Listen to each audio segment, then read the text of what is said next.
এবারে যে জাহান্নামের স্তরটি নিয়ে আলোচনা করব সেটি হলো লাজা।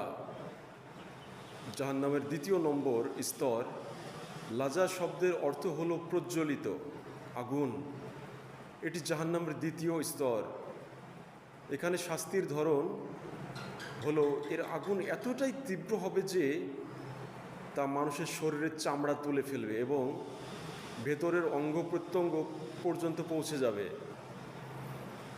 এবার লাজার অধিবাসী কারা হবে?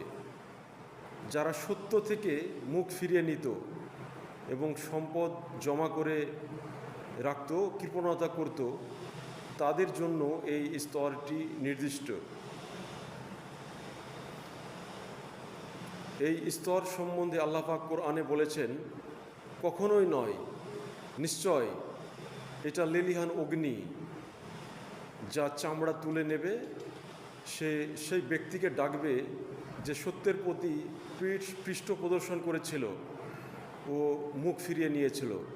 সূরা মাআরিজ 17 নম্বর আয়াত।